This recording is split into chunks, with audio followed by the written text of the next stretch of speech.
So I guess we have a go-kart to play with now.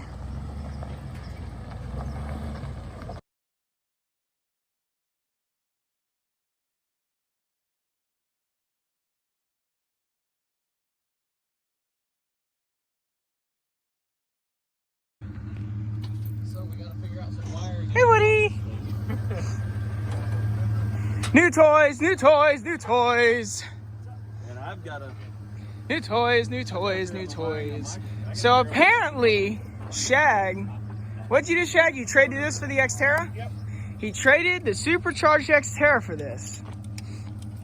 Does it run? Does it run? Does it run? We don't know. Hey, wait.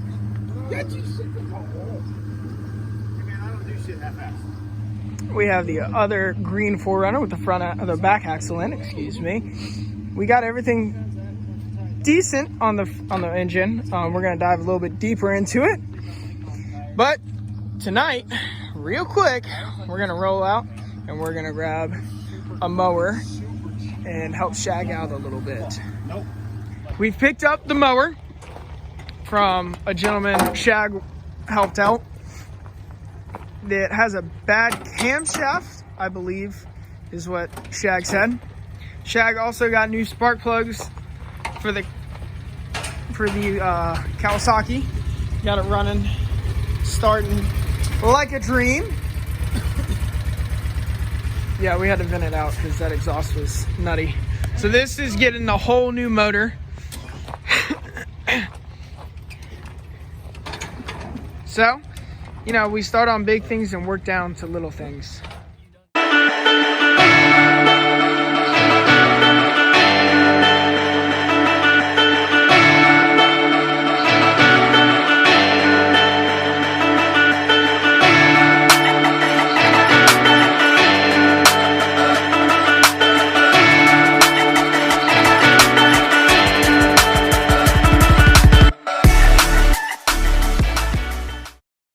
With the carburetor, what I'm gonna do is, if you look down inside there, you can see the floater.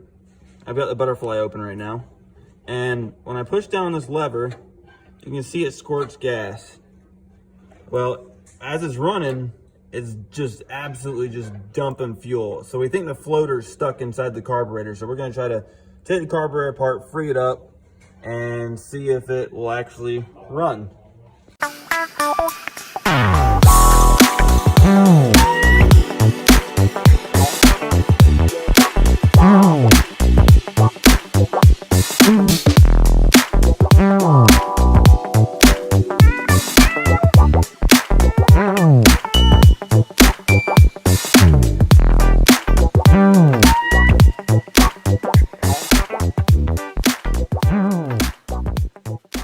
Tanner's already working on the right brake on the 4runner. This is the next day.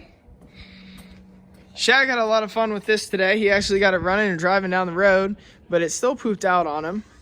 So we're thinking, what did you think it was, Shag? The distributor? The capacitor might be capacitated. Capacitor might be capacitated.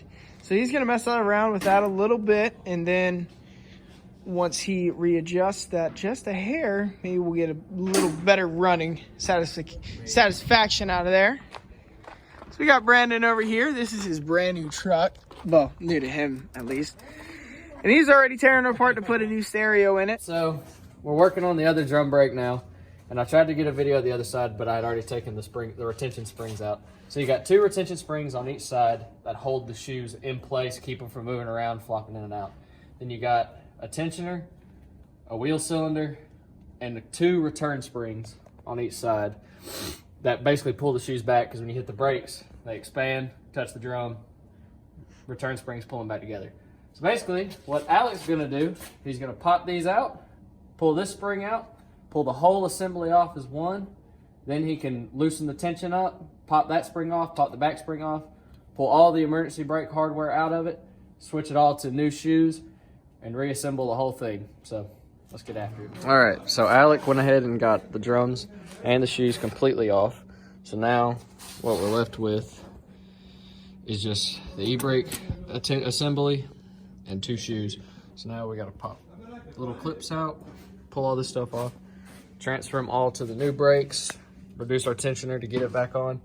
Then we're just gonna put all the springs back in, slap it back together, bleed the brakes, and then it's time to do donuts. All right, so a quick little tip on these Toyota brakes. This is a return spring off of a 2001 Tundra, and we're gonna use it. We're just gonna hook this bottom one right here and use it to pull it over and slide it into that little slot. Because if you try to do this with a pair of vice grips or needle nose, you're gonna send the spring flying and you might never find it again. Then you gotta buy new brake hardware and nobody wants to do that. So Alex's gonna do that.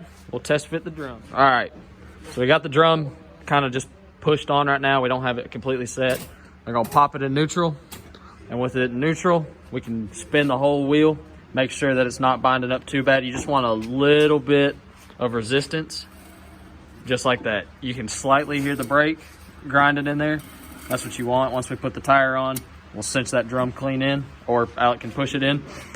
And then your drum brakes are good. You pop the tire on, and you're good to go pretty much. Now we just gotta bleed the brakes, which the bleeder on these is, if you can see it, it's right there on the back of the wheel cylinder. We'll bleed all the brakes, and then it's time to have fun.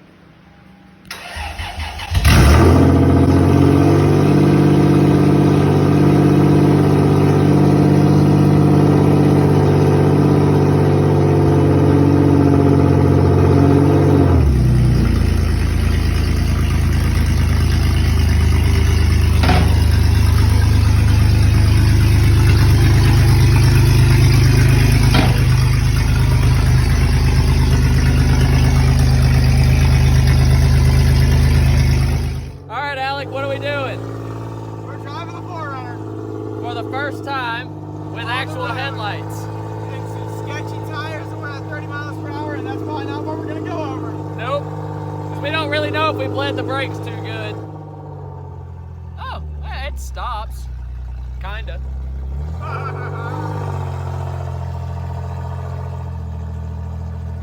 Alright, so we've officially got the 4runner to have some brakes. Definitely need to bleed them some more. Yeah. But other than that, it's running and driving pretty good. There's no black pressure. Not at all. We're gonna have to put a pipe in from the manifold out to the back so we're not going deaf when we're driving it. Absolutely. Hey, did the wipers work? Yeah, the wipers work. Turn them on.